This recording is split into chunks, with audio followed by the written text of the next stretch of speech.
Kyrian Resto Druid is arguably the best Resto Druid build available at the moment and going into 9.2. The build revolves around giving one of your teammates, usually a DPS teammate, a large stat buff during their cooldowns to add significant damage and speed up the key. In this video, we'll go over the build, playstyle, and talk about how to make decisions when running the build. Druid's Kyrian Covenant ability is Kindred Spirits, which links you to one of your teammates.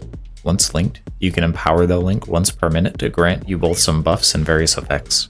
When empowered, 30% of your healing will be replicated to your linked teammate, and if you've linked a DPS player, 20% of their damage may be converted into damage or healing for you. We'll talk about the mechanics of this conversion later, but first we should talk about what legendary you'll run. Central to this build is the Kindred Affinity legendary.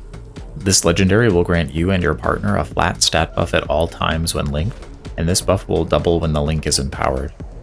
The main idea of this build is to empower the link during your teammates' cooldowns to pump up their damage as much as possible. What stats you both get depends on the covenant of your linked ally. Pretty much anything other than Kyrian is a good link target, since Kyrian grants mastery, which does nothing for your damage. But linking with a Kyrian will work fine in a pinch, since buffing your DPS teammates' damage is more important than buffing your own damage. I like linking with Night Fae since more haste always feels good as a Resto Druid, and it's also good for Frost Mages, for instance, which are often running Night Fae. Linking with a Necrolord for the versatility is also excellent for the flat increase in damage and healing, along with extra damage reduction. When deciding who to link with, consider what you're going to be pulling next. For trash, linking with a strong AoE DPS like a Windwalker Monk or Frost Mage works very well. Once you get to bosses, you should swap your link to something with strong single target damage like a Rogue or Shadow Priest.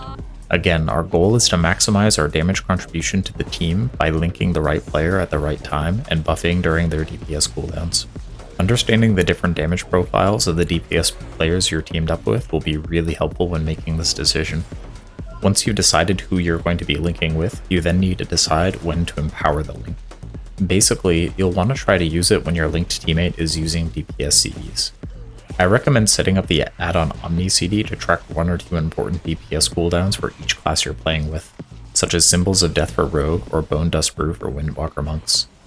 These CDs are important and short, and are often stacked with other important cooldowns, so empowering during these CDs will be a sizable DPS gain for your team.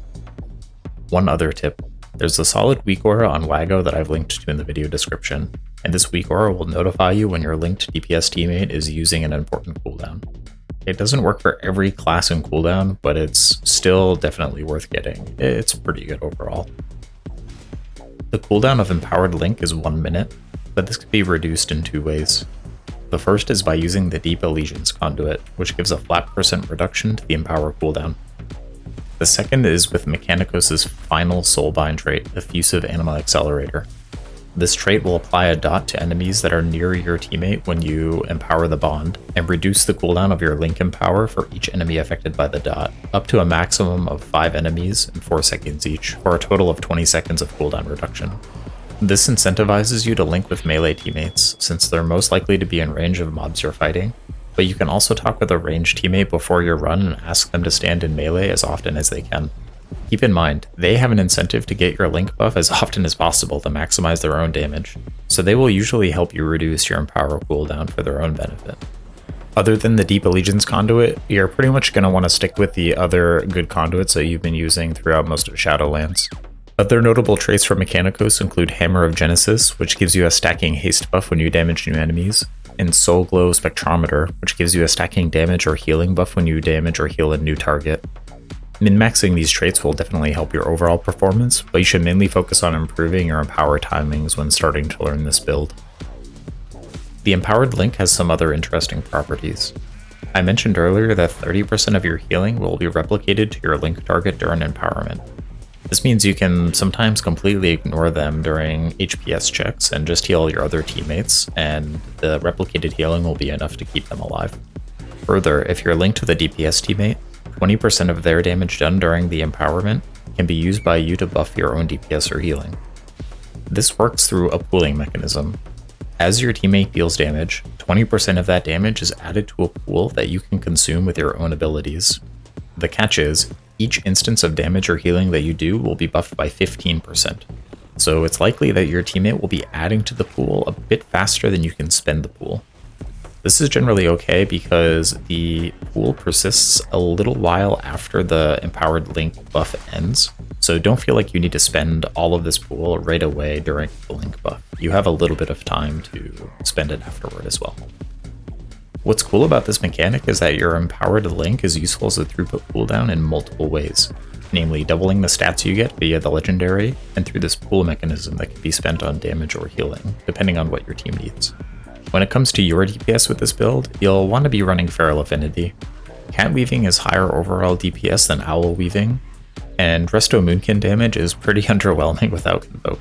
Luckily, Cat Weaving is super fun, does good priority damage with Rake and Rip, and the swipe buff in 9.1.5 gives you some uncapped AoE damage, although it is affected by square root scaling.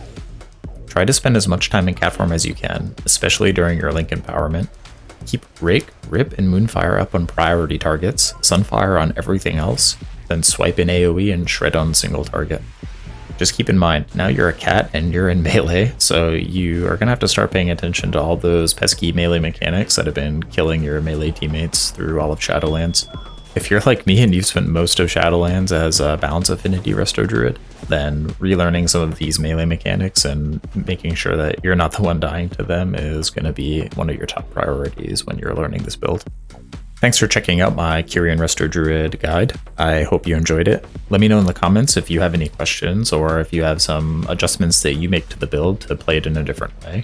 Definitely interested in hearing your thoughts and hearing how you feel about the build generally, both in the current patch and how you feel it'll perform in the next patch. Thanks for watching and good luck out there.